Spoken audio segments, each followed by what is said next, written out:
Thanks a lot. Good afternoon, everyone. First of all, I want to thank the Bank of Japan for inviting me. It's been years since my last visit to Tokyo. Appreciate it. But today it's my distinguished honor to introduce two exceptional speakers. And the first is no stranger in Tokyo, and as a governor has already said, old friend of BOJ.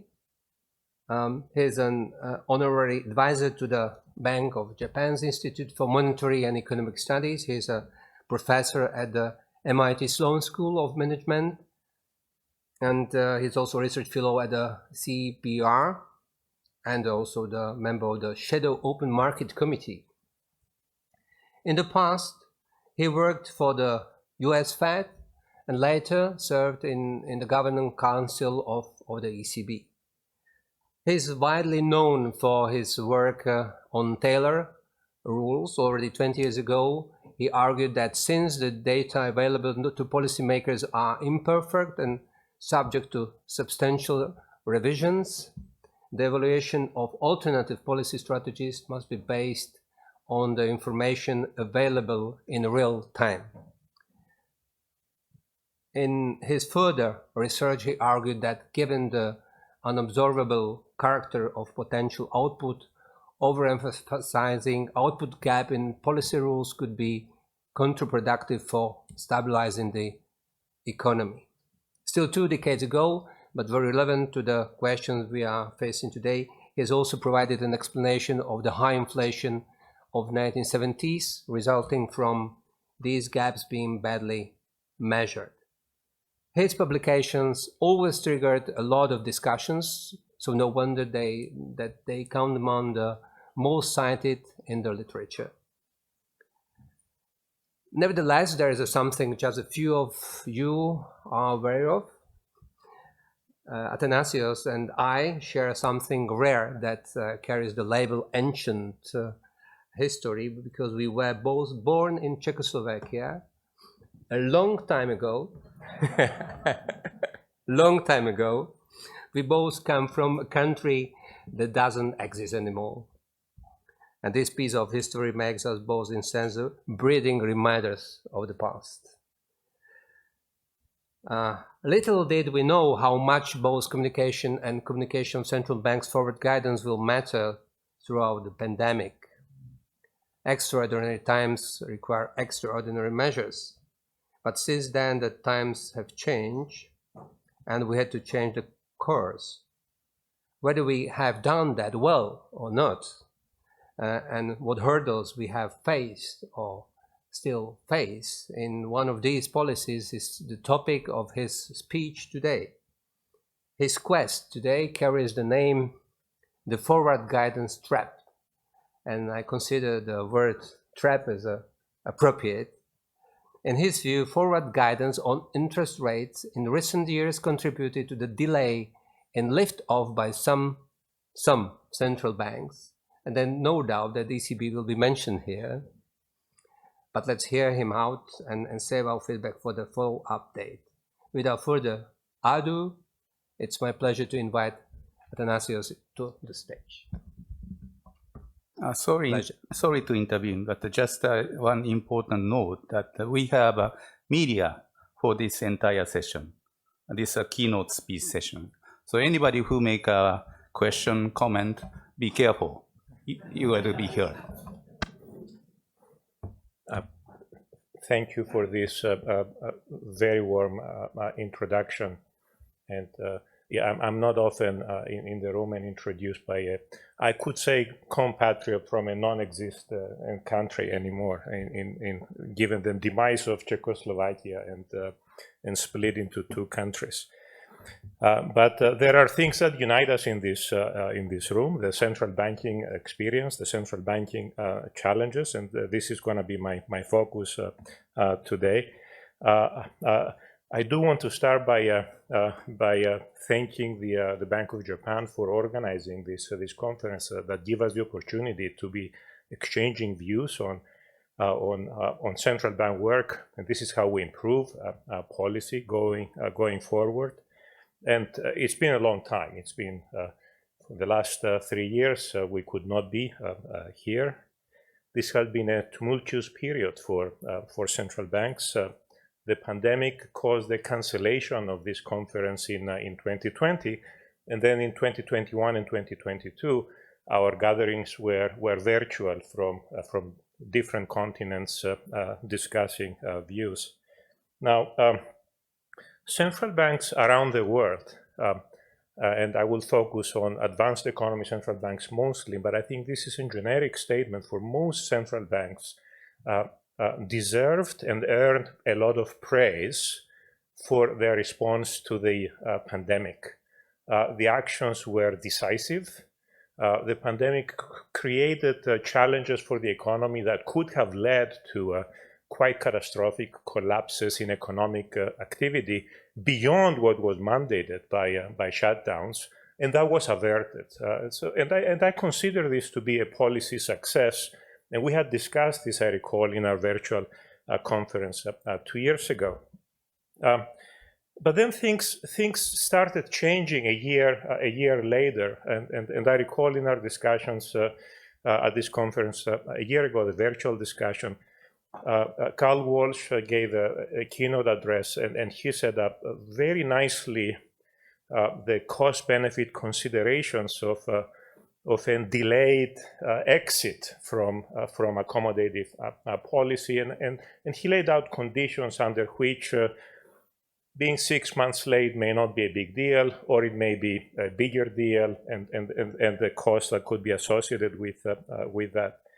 And this is what we observed, given the faster recovery from the pandemic that we had in many countries, and continuing supply disruptions, including the war in Europe. Inflation came faster than expected. And I would argue some central banks, not all central banks, but some central banks ended up being behind the curve.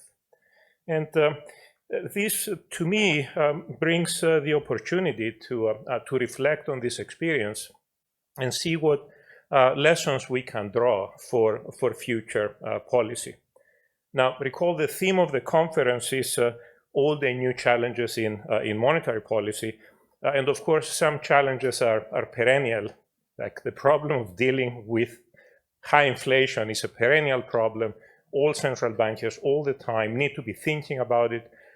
In the 21st century, in advanced economies, policies were successful in containing inflation overall, but the last couple of years have been pretty ugly. So the focus of my remarks will be on the monetary policy communication challenge and what we see in the last few years is influencing the situation we're in right now. There is no doubt that communication is an integral part of monetary policy strategy, and indeed we're going to have more work presented at this conference on central bank communication. Very important to continue to reflect on these things. Policy action, as we have learned from theory and history, is most effective when the public understands what the central bank is doing and how the central bank will respond to changes in the economic outlook. This is the whole premise behind systematic monetary policy.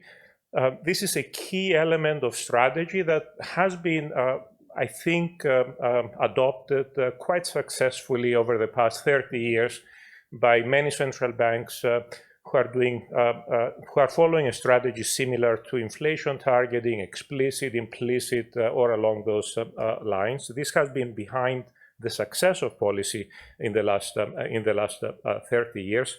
Communication practices have evolved. If I look at the last 30 years or more, I mean, I remember when I started at the Fed was not even announcing when it changed policy. That only started in 1994. Only in 2012, the Federal Reserve adopted a clear definition of price stability. So communication has changed quite a bit. And yet, despite the increase in transparency, for the most part, central banks avoid communicating clearly a reaction function. And instead of that, what we have seen in the last few years is the adoption of practices under the guise of forward guidance that are used to shape expectations, because shaping expectations under some circumstances is indeed very valuable for policy. So the question I want to ask in this talk, and the answer is very clear from the word trap in my title, is this a satisfactory solution to the central bank's communication challenge? The challenge being describing the systematic nature of monetary policy and how monetary policy will evolve as the outlook changes. I will argue that recent experience suggests that forward guidance can become a trap. So what do I mean by that? Well, forward guidance is the practice of communicating explicit information about the likely path of future policy. And when policy rates are constrained, as they have been in so many central banks for numerous years since the global financial crisis, and for the Bank of Japan for a generation now, it is very useful to find a way to communicate that policy will remain accommodating longer than market participants may think. And this creates an incentive for more explicit forward guidance on interest rates. And this is indeed quite helpful if inflation is low, and one can expect that inflation will stay low for a long time. Unfortunately, it's not so helpful if upside surprises to inflation materializes, which all central bankers should be prepared to respond to. So in order to discuss this problem, I will use the inflation spike in the post-pandemic recovery as a laboratory, and I will just compare three central banks, the Fed, the ECB, and the Bank of Japan. Prescient chair remarked that the ECB would be mentioned, but the Fed will also be mentioned. I will not keep you in suspense here. Two of these three central banks, I believe, fell behind the curve. Part of it was related to the communication strategy and the way in which they were giving forward guidance. What I want to do is show that to you with some charts, with real-time information, and then draw conclusions about how policy could be considered being adjusted going forward. So this is 21st century GDP growth and inflation. We can see the two major crises central banks have faced: the global financial crisis, quite protracted, as you can see from GDP growth. The COVID pandemic, much more violent in terms of the shutdown of the economy as well as the recovery. But I also want you to see on the right-hand side panel how stable inflation has been, around 2, below 2, between 0 and 1 for the case of Japan, all the way until we reached the post-pandemic experience. I think this stability may have been a contributing factor in the complacency about looking at alternative scenarios that might have materialized and planning for what the policy response would be. So here I want to focus just on the last few years so that we can remind ourselves what the evolution of the economy and of inflation has been. On the left-hand side panel, I show GDP per person. In these three economies, you have very, very similar pattern from the shutdown and then the very opening of the economy, the return to pretty much normal. And you can see on the right-hand side the inflation outlook. You can see that already before the end of 2020, early 21, in the United States, inflation took off. In 2021, inflation took off in the euro area as well. In 2022, we saw inflation taking off in Japan as well.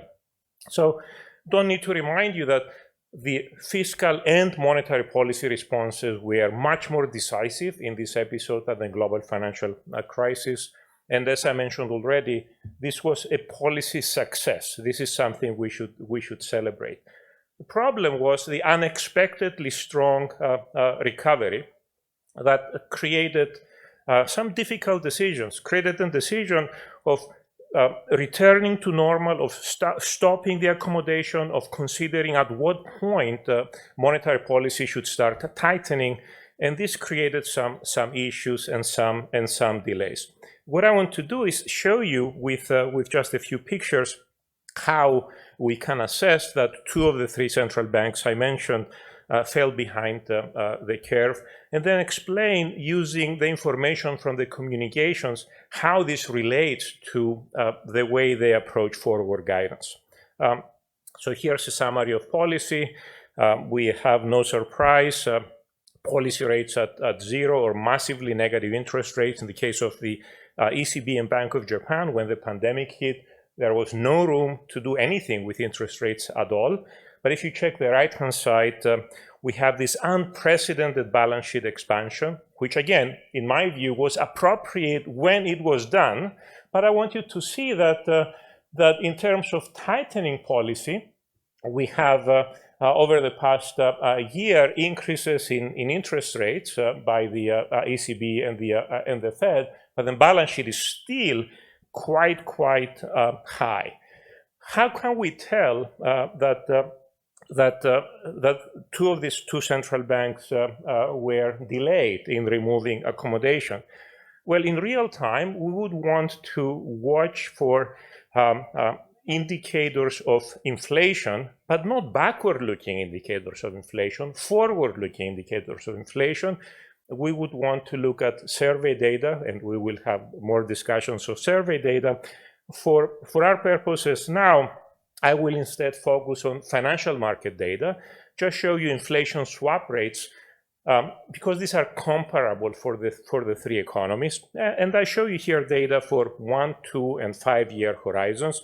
You can see, if you have a look at this, that already in 2021, there would have been signs, if you check at the 2-year horizon, for example, you consider this as a benchmark, that inflation was rising.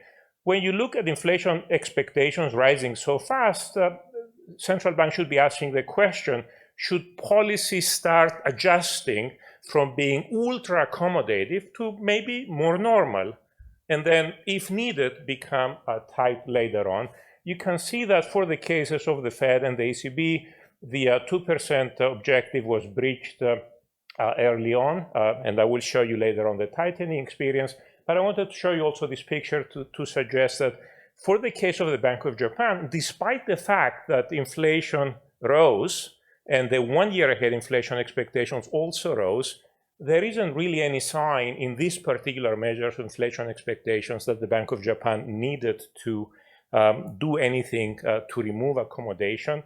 The outlook for inflation is quite benign. So based on this, I will focus on the Fed and the ECB and examine the evolution of inflation expectations together with the evolution of real interest rates to assess whether policy accommodation was being removed at the appropriate timing as the inflation outlook has changed, or whether not, it was not removed, and why. So to do that, first we need to look at the evolution of nominal interest rates. The orange lines show you the overnight interest rate for the Fed and the ECB. The red, blue, and black lines show the 1, 2, and 5 year overnight index swap rates, again comparable for the two institutions, as a summary of the expected change in policy in these economies. Of course, we know that it's not nominal interest rates that matter. What matters is real interest rates. So the next thing to do, and the natural thing to do, is to use the overnight index swaps and the inflation swaps to get market-based measures of real interest rates. And we can see here the first indication of how these two central banks got behind the curve. What I have done in this chart is added with vertical lines the date of liftoff March 16, 2022 and July 21st, 2022. And what I want you to see is that for over a year before lift of Obamacare, real interest rates at 1 to 5 year maturities were actually falling quite a bit. The question is, was that the appropriate policy response? Was that a case where we could say, yes, this is the systematic response we would expect a policy to have? The answer, of course, is no. Let me start with the Fed. How did the Fed fall behind the curve? Well, as inflation swap rates were rising at the 2-year horizon, the Fed was kind of stuck at 0 and communicating that it would keep interest rates low for a very, very long time. With the overnight index swap rates reflected that, and as a result, the real interest rate implicit in markets kept falling almost all the way to the to liftoff in March of 2022. Now, why did this happen? We can actually look at the communication and examine the elements that contributed to this problem for the Fed. One issue was a decision in 2020 to move away from forecast-based policy, which is what I recall the Fed was doing when I was there back in the 90s and then 2000s, to an explicitly outcome-based forward guidance on interest rates. That ended up making policy quite myopic and setting up the central bank for the possibility of being faced with a mistake of delaying policy adjustment. The second element was an implicit commitment to a gradual reduction of net asset purchases, the tapering that the Fed was doing, and to raising policy rates only after net asset purchases ended. So this introduced quite a bit of a lag in the process of adjusting policy that again contributed to a delay in the process. So let me show you with the aspects of the communications some examples of how we can document this. I want you to compare, for example, the forward guidance the Fed was giving in July 2020 to September 2020. In July 2020, the Fed was correctly saying that it needed to keep policy easy, but it was also saying that it would do this as long as the economy is on track to achieve its maximum employment and price stability goals. This was a forward-looking approach guiding interest rates. In September 16, instead, this changed to a backward-looking sentiment with two conditions being provided. The committee expects it will be appropriate to maintain this target range 0 until labor market conditions have reached levels consistent with maximum employment and inflation has risen to 2% and is on track to stay there. So this switch made policy backward looking. Now I have to say that the committee, if you track later minutes, meant to communicate that this was not an unconditional commitment. The committee meant to explain that if the situation changed, it would change policy, but de facto it did not. And you can actually see this by comparing this statement from the minutes in 2020 with this answer to a press conference in November 2021, by which time the inflation threats were everywhere in the economy. When responding to a question, the chair said, we have not focused on whether we meet the lift-off test because we don't meet the lift-off test now, we are not at maximum employment. So the conditions that had been set were not met yet, and the Fed was not yet ready to tighten policy. So this is one aspect that created a delay. The second aspect that created a delay was the interaction with the balance sheet. And here let me just focus on the second quote here. This is December 15, 2021. By then, it was very clear that policy was behind the curve and needed to be adjusted. And it was interesting to read in the minutes, participants judged that the increase in policy accommodation provided by the ongoing pace of net asset purchases was no longer necessary. What does that say? That the Fed should have stopped adding to purchases, the Fed should have stopped expanding its balance sheet. And yet, the Fed continued to expand its balance sheet until March of 2022, in part because they had given this implicit promise. This was part of the forward guidance and how it was communicated, and the reluctance to undo the slow adjustment to the balance sheet. So these are the two factors that affected the Fed quite a bit. And the easy policy continued all the way to March 22, when finally we had liftoff. And while not exactly the same, it's actually interesting to see that there are some similarities to how the ECB fell into this trap. And again, I can show you the 2-year inflation swap rate going up, the 2-year real interest rate going down. Now, this negative correlation is not what we expect to see when we think about a systematic monetary policy response that is counter-cyclical and tries to address deviations of prospects of inflation from the central bank's policy objective. How did the ECB fall into this trap? Well, there were two elements, not exactly the same as the elements that we can see in the case of the Fed, but related.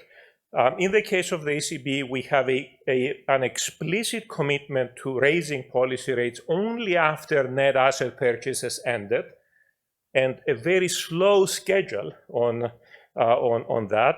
And the low schedule was made much more challenging for the ECB because of a calendar-based implementation of 2 asset purchase programs with a pre-announced schedule of purchases that at times communicated purchases well into the future, a year out. Let me give you some of the conditions.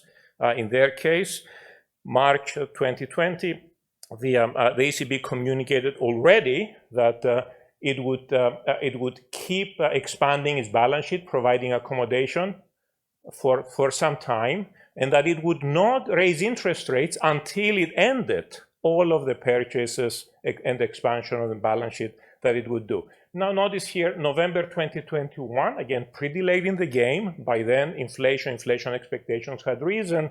The president communicated to the European Parliament that despite the current inflation surge, the conditions that would prompt the ECB Governing Council to start adjusting its policy were unlikely to be satisfied next year. That would have been 2022. In terms of the conditions for raising interest rates, I will not read this thing to you. There was a long delay in actually understanding what the risks of inflation were and inaction in the meantime, but the inaction was really more problematic because of the calendar-based commitment on balance sheet policy and the promise to only raise interest rates after net purchases ended. So let's check the timing here. This is December 2020, a commitment to keep expanding the balance sheet with purchases until at least to the end of March 22 for one of the purchase programs. December 2021, from October 22 on, this is language about the other purchase program that the ECB had. This was a commitment to keep buying as long as necessary to reinforce the accommodative impact of its policy rates. March 2022, then decision to discontinue net asset purchases for one of the programs, and then decision to continue monthly purchases for the other programs for the second quarter, and noting that the third quarter of 2022, the degree of purchases would be assessed as conditions evolved. But I want you to see by March 22, we're already too late, quite a few months too late in this game. And with this language, the ECB was trapped and not being able to start tightening policy Instead, they first had to communicate in April 2022, net asset purchases should be completed in the third quarter, and then in June of 2022, announcing that purchases would be discontinued as of July 1st, which, yes, July 1st is technically in the third quarter, and right after that, they could finally allow themselves to raise interest rates. So this process of tying the way forward guidance was communicated and the complication of also adding the purchases led to a delay that lasted for quite some time for both central banks, even though, again, not quite the same, but for both central banks, we see some similarities in the reasoning that led into this policy. Now, I only focus on 3 central banks here, and 2 that fallen behind the curve, and 1 that did not. But among advanced economy central banks, most advanced economy central banks actually faced similar issues, and most, I only have 2 counterexamples. The Bank of Japan is one, and one other central bank is the other counterexample I have. Most other central banks fell behind the curve in some way or another, and in some cases, the communication contributed to that in similar ways. So what's going on here? So there are a couple of issues that I want to come back to. The need to activate balance sheet tools to provide additional accommodation really complicated policy during the pandemic. Now, we knew this from the global financial crisis. In the case of Japan, we knew this from already 1999 and 2000, that policy becomes far more complicated when you need to have balance sheet policy and interest rates and so forth. One of the issues is that these alternative tools are substitutable in terms of the degree of accommodation they provide.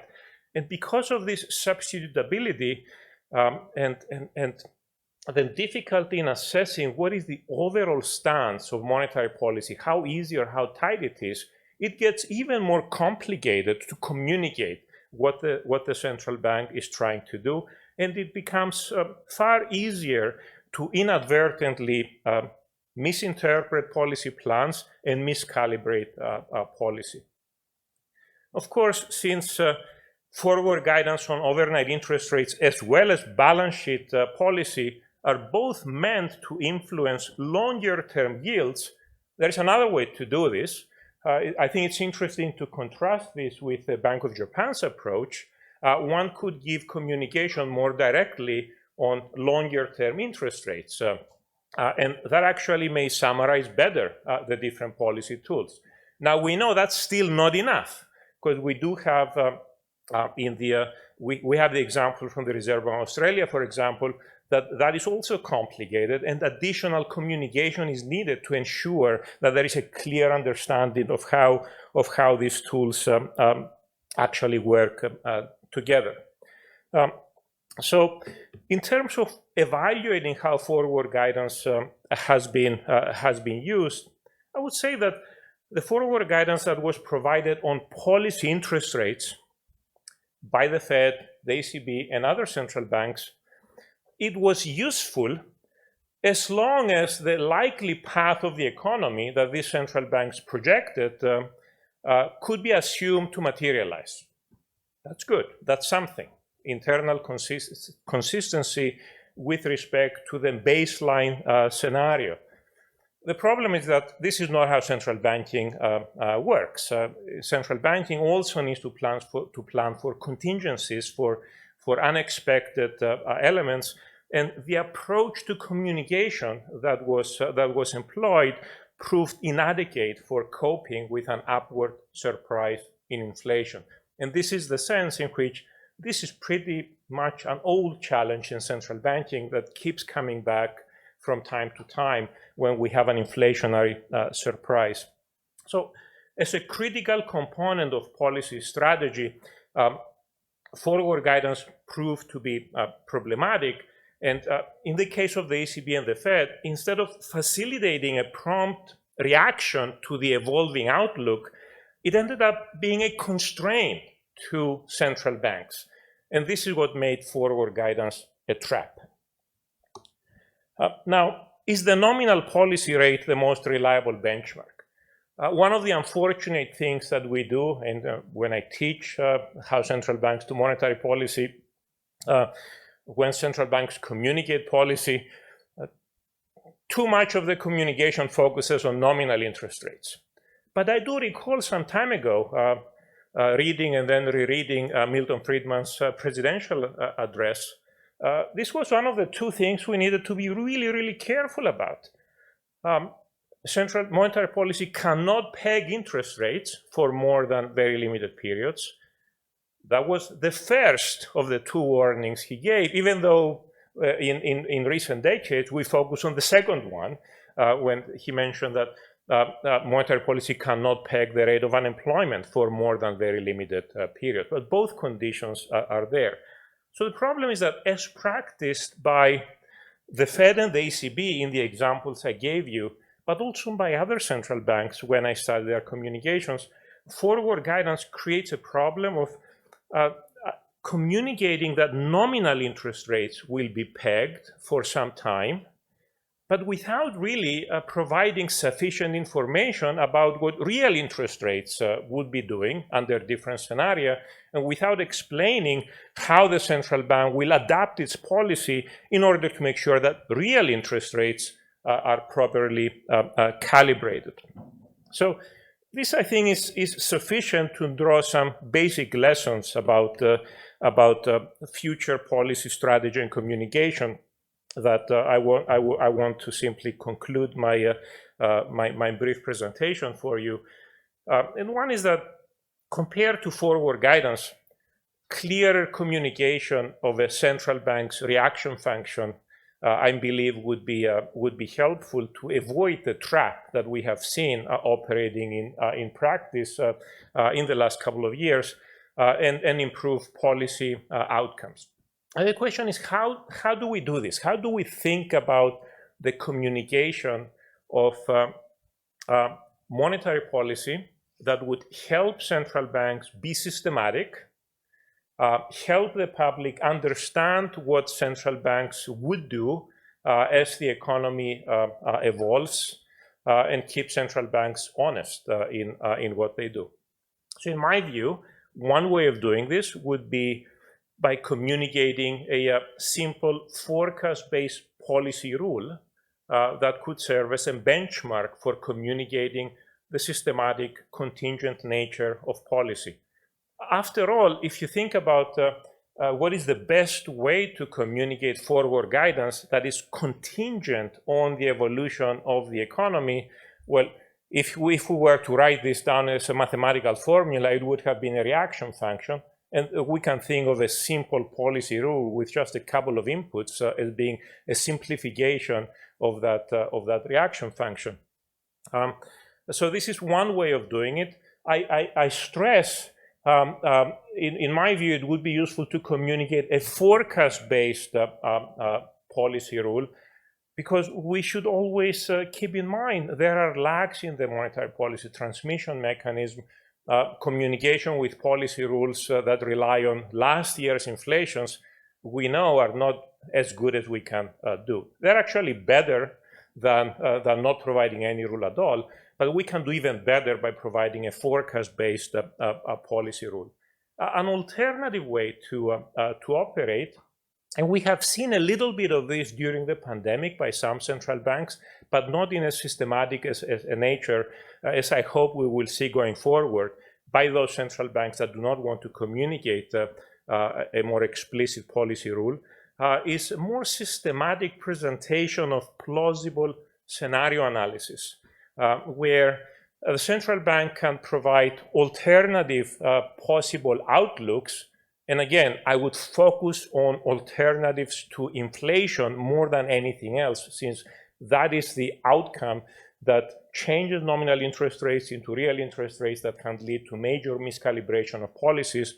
And central banks could communicate in a more systematic fashion high inflation scenario, low inflation scenario, and explain in the process how the public and market participants should expect the central bank to respond depending on which scenario materializes. These are different ways of ensuring that communication will be state contingent in a more systematic fashion than it has been for many central banks in the past. Now, ultimately, nothing can be fixed forever. Whatever strategy in communication is adopted by a central bank, it should be foreseen that it should undergo periodic review as well, with adaptation that could reflect our understanding of the evolution of the economy and the state of our knowledge. And these are the basic, simple conclusions I draw, and I will stop here. Thank you.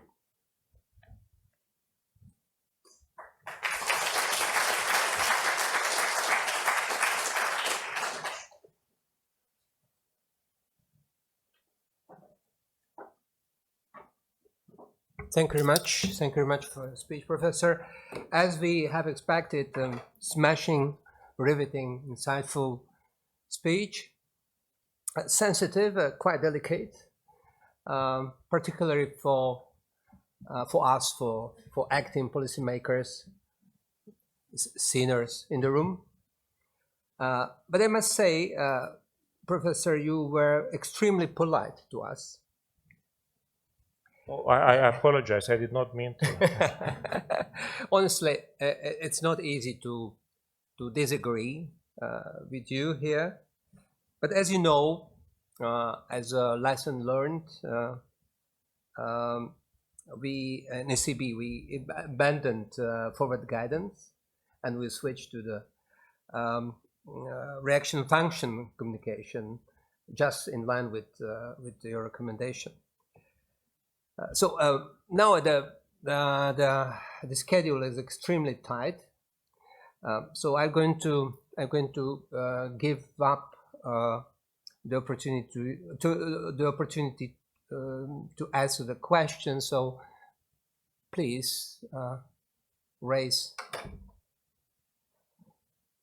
your questions. Okay. So we can turn Governor Rare, please. Thank you. Thanks for the excellent presentation. I think I agree with you that when you mentioned this forward guidance gap, I think that what you mean is that date-dependent or threshold-dependent forward guidance. On the other hand, when you suggest forecast-based policy rule is desirable, I think that's more like a traditional conditional, forward guidance. But when we do this forecast-based policy rule, the practical question is whether we have to release the reaction function too. So if we do not release the reaction function and we do, then the market seems to be a little bit confused. But on the other hand, if we release this reaction function, we feel very, very uncomfortable. So what do you recommend if we adopt a simple forecast-based policy? Do you think releasing this reaction function is essential or not? Another Governor Ueda, please. Just as a theoretical matter, I have to be careful.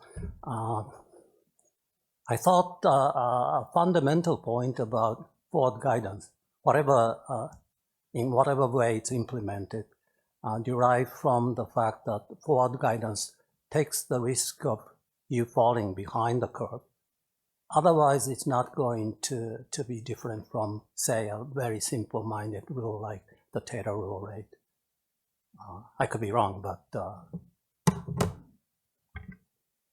So thank you for these questions. So it's forward guidance can be interpreted in many ways. In my view, the best way of implementing forward guidance is to be clear about the reaction function. If a central bank is clear about the reaction function, then it jointly provides information about future policy and explains how that future policy will evolve as shocks hit the economy and the evolution of inflation, economic activity changes over time.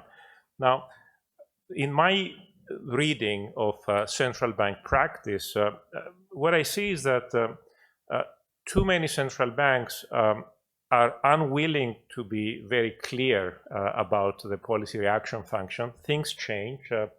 For example, as the chair pointed out, the ECB has recently changed its approach somewhat, not quite what I would have liked to see, but it's better than the forward guide that was provided before.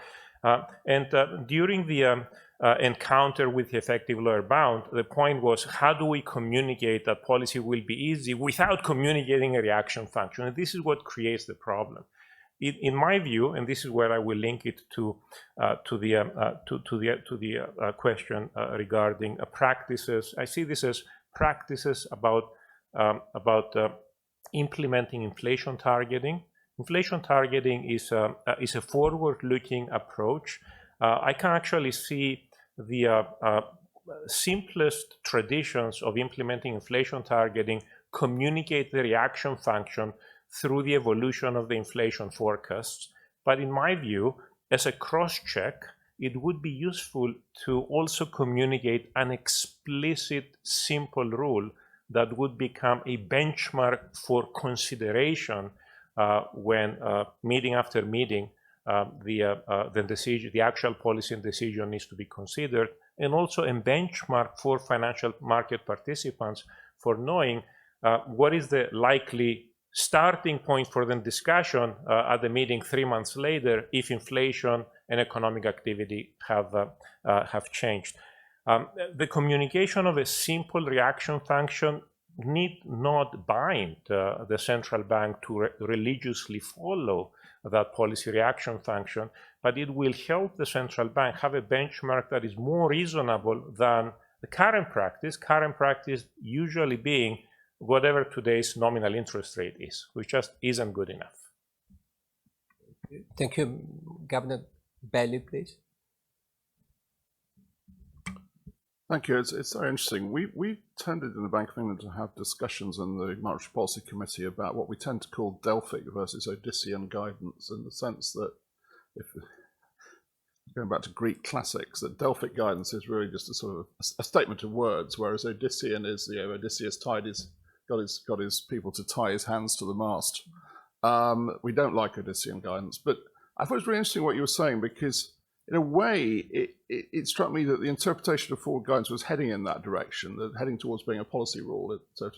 So my question really was, do we need to have a forecast-based policy rule to, in a sense, demonstrate that forward guidance is anything other than conditional? In other words, we can break it if we think it's appropriate to do so. Do we have to have that extra sort of, panoply of sort of structure to do that? Thank you. Olli Rehn, please. Governor. Thank you, Peter. Many thanks to Athanasios for showing that emperor has no clothes to some extent. I think this is very helpful in terms of continuing our post-mortem concerning forward guidance or so-called unconventional monetary policies. 2 points on this. First, I think there clearly was problem in sequencing, as you showed, and that certainly deserves a rethink, and I would pretty much concur with your analysis, especially as regards sequencing, which did constrain our room of maneuver in terms of policy making, and it was clearly designed for the low-inflation environment, which did not help us reacting rapidly enough. Second point,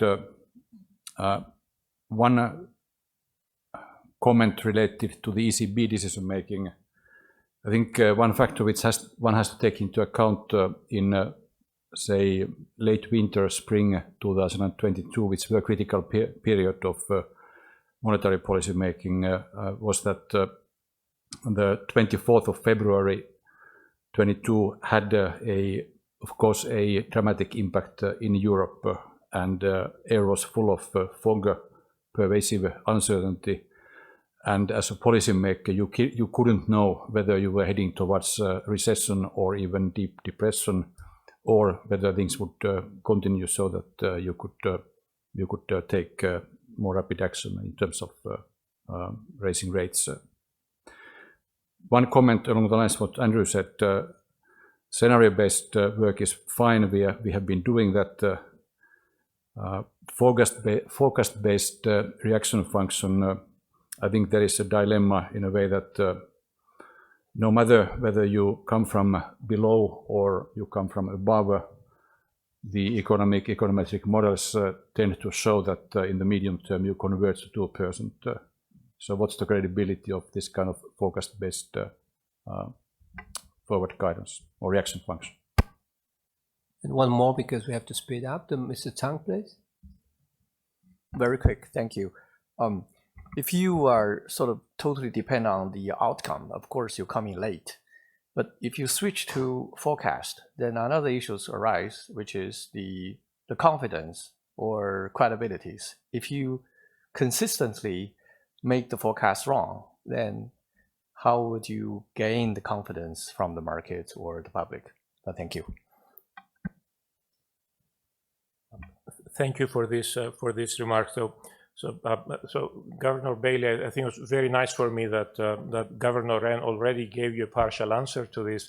De facto, the ECB was quite constrained by the forward guidance it provided, despite the fact that the overall strategy would be looking at forecasts and trying to maintain the inflation around 2 in the long run. Again, de facto, not having a policy reaction function and instead providing forward guidance on the nominal interest rates did become a problem.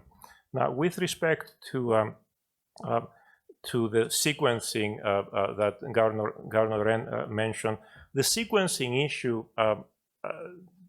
became a constraint both for the ECB and for the Fed. And I can understand, I think we can all understand that given financial stability concerns, central banks that communicate an expansion in the balance sheet do not want midstream to stop that expansion. But there is nothing that would stop the same central bank from also communicating that in light of the deterioration in the inflation outlook, the central bank should start raising interest rates even before the conclusion of the asset purchase program.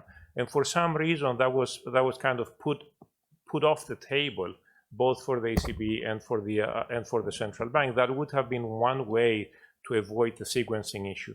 Again, in my view, there is, once multiple instruments are being used, the central bank needs to have a way of communicating the combined stance from instruments and retain the flexibility to adjust them at all times. Now, the second issue relates to the question on forecast. So when I suggest forecast-based policy reaction functions, there is a literature going back about 30 years on the study of robust, simple policy rules. And that literature, I look at Frank Smets, for example, who was already contributing to that quarter century ago. That literature suggests that using information from fairly short-term forecasts is incredibly useful because it's not backward-looking and gives policy a way to move in the correct direction regardless of what happened in the past. In my experience, looking at inflation forecast 1, 2, 3 quarters out is sufficient to capture this dynamic of incipient inflation and properly respond to it in a systematic fashion. And it would be a problem if the central bank were to be guided by forecasts that it creates of very long forecasts. Indeed, that would be terrible practice. As we know, in many models inside central banks, inflation returns to whatever the central bank believes the target is, no matter what the central bank is doing. Now, we know this doesn't make sense, so we should not trust forecasts that are beyond a year out coming out of any model, and we should not be using such forecasts for purpose of policy analysis. Now, regarding the fact that forecast-based policy will invariably run into a problem that as was already mentioned by Maury this morning, it's hard to forecast, especially the future. Yes, forecasts will be wrong, but I look at this as one element of communication that would help central banks explain better why policy is uncertain. The fact that forecast errors are one of the major errors exposed errors in policy is something that central banks could benefit from explaining more clearly to the public and to financial participants. Personally, when I evaluate the performance of central banks, I never say, oh, a central bank got it wrong because of the forecast error. I look at the forecast errors and check whether the forecast errors were in line with similar forecast errors that anybody else could have produced. Most of the time, that's the case. That's not what I care about. What I care about is, given the information the central banks had, given the forecast that they had available, did they have a strategy in place that would help them do the appropriate policy correction? And some strategies are different than other strategies. The way forward guidance has been implemented in the past several years ended up being a trap instead of helping the policy adjustment process. Thank you. And now we are really behind the schedule, but two more questions from our guests from academia. So Professor Brudermeier and Professor Obstfeld, please. Yep, good. Professor Obstfeld, please. Oh, well, I guess I don't need this. So very quick question. So I agree on the clarification of the policy reaction function instead of forward guidance. But one of the points I could not understand well is the role of QE or QT. Policy reaction includes... Excuse me, the micro, because it's we cannot hear. My point is, anyway, the QE and interest rate changes. QE takes time, balance sheet adjustment. It takes time. Therefore, inevitably a kind of calendar-based one. But the quick response is needed when the supplies shocks occurs. Then my suggestion is maybe more clearly transform the role of QE, quantity adjustment, as an instrument of financial stability to avoid the financial dominance. I think monetary policy mismanagement is clearly explained, but I look at the UK and the US, too strong fiscal policy adopted under the supplies inflation. And the difficulty is this is a kind of, I find, the fiscal dominance. To avoid the fiscal dominance, it's so, and also if quickly moved, then the central bank faces financial dominance. That is that instability financial market prevents the further rise of policy rate to control the inflation. So to avoid these two dominants, I find that utilize this QE, quantity adjustment, as a financial stability instrument, not the monetary policy itself. That was Mr. Ito. And the second question from the academia, Mr. Professor Obstfeld. Okay, if you are interested. I'll pass. Okay, so a very quick question. So, in defense of Federal Reserve, I think they blame the forecast error that they clearly had underestimates of the inflation rate of 2022 as of 2021, and I think the Mr. Powell mentioned to that extent. So I think this is a repeat of the former questions, but the forecast, moving to the forecast monetary policy, forecast based inflation targeting, which goes back to Svensson, it doesn't solve everything. And forecast error would be what happens when the forecast error happens is, I think, a very important question. Thank you. So, Taka, great defense of the Fed, but not very convincing. And let me try to explain a couple of elements. First of all, I absolutely agree. I want to bring this also in response to the previous question, reiterate the point. Forecast-based policy does not solve everything. This is absolutely correct. So it's simpler in a sense to be data dependent and only look at past information. But we are pretty confident on the basis of research done with econometric policy evaluation that the performance of the economy is worse if it's only based on outcomes and is not forward-looking. So even taking into account the fact that there will be forecast errors, even taking those into account, policy that responds to short-term forecasts tends to dominate outcome-based policies in most models that I'm familiar with, and this is why it should be considered.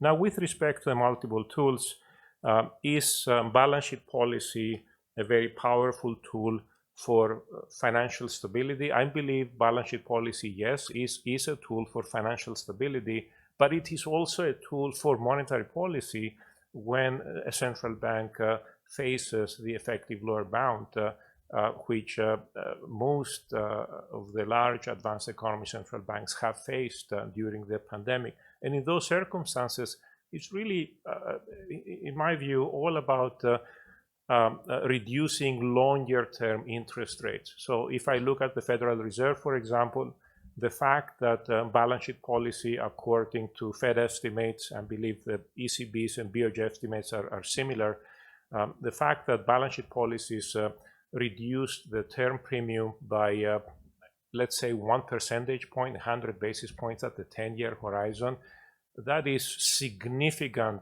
policy accommodation beyond what could be done with short-term interest rates. So just for purely monetary policy purposes, it is useful to entertain the possibility of employing balance sheet tools in a systematic fashion. The question is, do you do it in a systematic fashion? Do you communicate properly the overall stance of policy? That's one question. The second question is, do you have a strategy in place for withdrawing the accommodation when the inflation outlook and the economic outlook improves and that accommodation is no longer needed?